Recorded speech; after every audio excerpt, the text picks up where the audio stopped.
Fazer personagens é uma das partes mais legais de qualquer RPG. Eu sou Matheus Olivar, jogador e narrador de RPG há mais de 26 anos, escritor estreante, e eu tô aqui hoje para mostrar como é que esse processo funciona no Masmorras e Monstros e também como você pode utilizar essas regras como regras variantes no seu D&D tradicional. Então, finalmente, a questão da UGL, aquele problema da licença que eu falei no primeiro vídeo, se resolveu.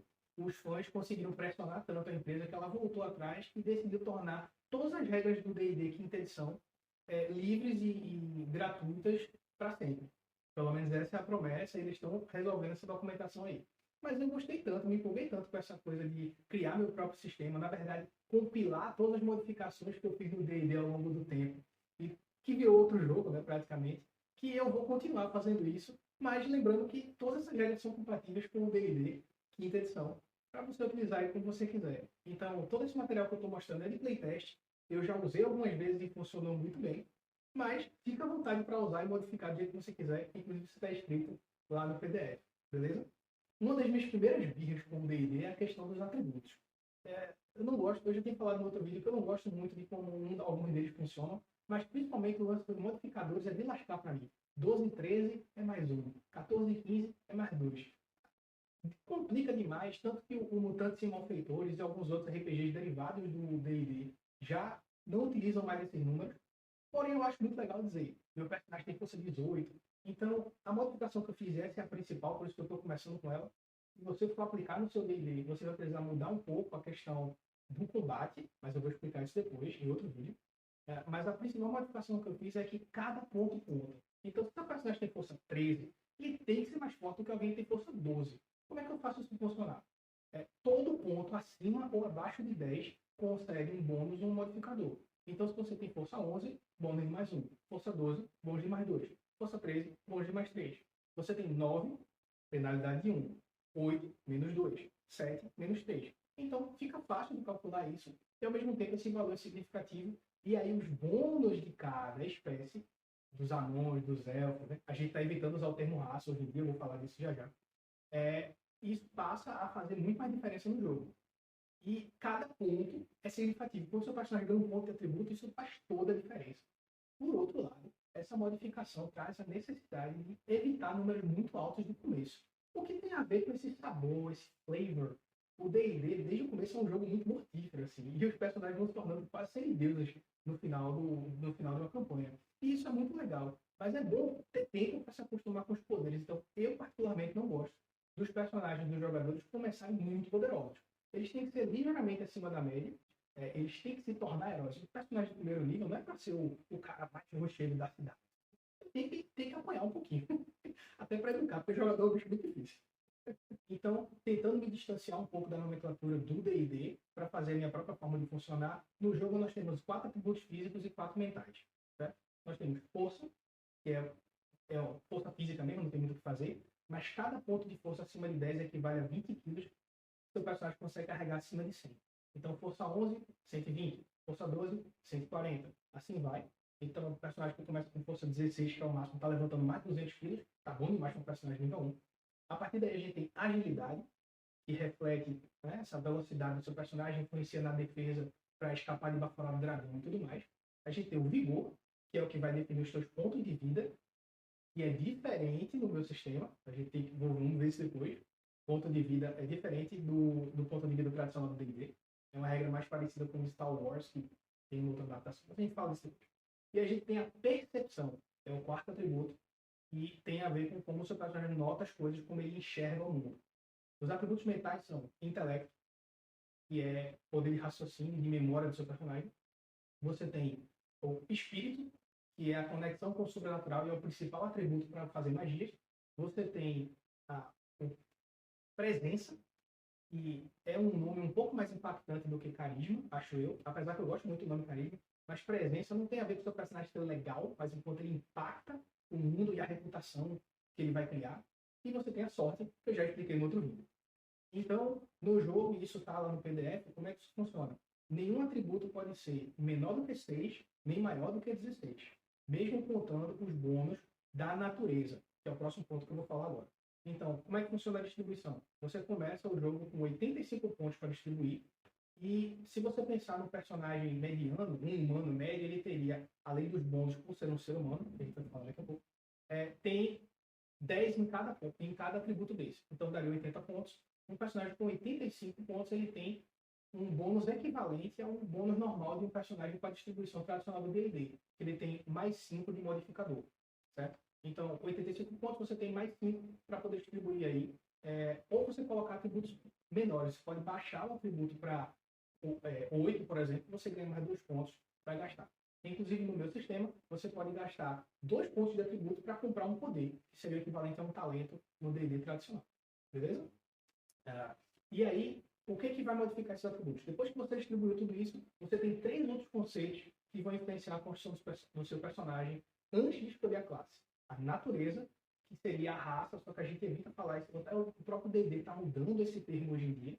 Tá? E aí, só que eu acho o termo espécie muito científico para um cenário de fantasia medieval, então eu estou chamando de natureza. Talvez eu até use o termo povos. Eu sou do povo elfo, eu sou do povo kobold, que é uma raça que eu estou criando aí para o meu cenário. Mas o principal seria a parte biológica do seu personagem, né? Então, um anão, ele tem gostar muito de tradicionalmente, né, os anões de fantasia medieval são excelentes artesãos. Isso tem mais a ver com cultura do que com biológico. O que tem a ver com biológico? Ele ser mais durão, ser mais forte do que um humano e ter uma visão noturna, certo? E no meu cenário eu não gosto de usar a visão do escuro. Então todo personagem no máximo tem visão noturna. Em escuridão total ninguém enxerga. Isso ajuda a manter o clima um pouco mais tenso em alguns momentos. Então você vai ganhar aí em média 4 pontos por esse mais 4 pontos por a sua natureza. Então, um anão, uma raça que eu gosto bastante, só uma espécie, uma natureza que eu gosto bastante, eles têm mais 2 em força, mais 4 em constituição e menos 2 em presença. E aí eu puxei um pouco o aspecto aí dos anões serem um pouco mais taciturnos, né, mais ranzinzas. Para os atributos, eu acho que gosto de caracterizar esse colorido da classe, da espécie personagem. E os humanos, por exemplo, eles já têm no meu cenário, os humanos eles são a raça que tipo, tem tudo para dar errado, mas dá certo. Então, eles têm mais 2 em sorte e mais 2 em qualquer outro atributo. Não tem nenhum atributo negativo. E aí você pode fazer do jeito que você quiser para as raças, e tudo importante para as raças de novo. É o costume, né? De usar então, outras espécies. Você pode fazer como você quiser para criar novas, inclusive. Eu gosto de usar os atributos para dar esse colorido nelas. O segundo ponto seria a cultura. Aí sim, todas as perícias, tudo aquilo que tem a ver com o comportamento típico daquela espécie, a gente transfere para a cultura. No Masmorras e Monstros, a cultura ela te confere algum tipo de poder que normalmente tem a ver com perícia. Então, os anões, eles são normalmente excelentes artesãos, mas também são uma cultura, no meu cenário, muito belicosa, né? Eles treinados para guerra, meio espartano, assim. Então, todo anão sabe usar machado. E isso... Mas, assim, e se o seu personagem for um hobbit que foi criado por anões? Ele deveria ter aprendido um pouco daquilo, certo? Então, a cultura é desvinculada da natureza. Você pode ter a cultura que você achar que faz sentido para o seu personagem. Então, se você foi criado numa tribo, foi criado no interior, se você foi criado na cidade, isso tem que refletir muito mais do que a tua raça, muito mais do que a tua espécie. Então, isso já é um conceito explorado no D&D em Regras da Casa, que o pessoal chama de ancestralidade, mas eu estou chamando de cultura para ser mais genérico. E aí, novamente, os humanos tendem a ser a raça, tendem a ser a espécie mais variável, né? Um maior número de variedades. Então, normalmente, você pode escolher qualquer um, os humanos, principalmente, podem escolher qualquer cultura. E aí, um aspecto legal é que isso dá mais esse colorido para os povos, né? Então, facilita até para você criar. Você pode selecionar alguns atributos, alguma cultura, e você já criou uma nova espécie aí para o seu cenário. O terceiro ponto eu chamo de antecedente. É basicamente o que o seu personagem fazia antes de se tornar um aventureiro. Isso já é um conceito que tem no D&D 5, no D&D quinta edição, que é o background. O Tormenta chama isso de origem. O Reinos de Ferro, RPG, já tem o próprio conceito desse também. Eu estou pegando essa ideia, mas eu estou tentando simplificar, porque no D&D cada um deles tem um poderzinho ali e tal, e eu estou transformando no seguinte: você tem bônus em 2 perícias e você ganha um ponto de atributo, que tem a ver com aquele background, com esse antecedente do seu personagem.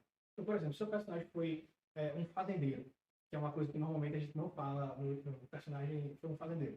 Normalmente não é uma origem de personagem. Mas antes de ser aventureiro, ele era um fazendeiro.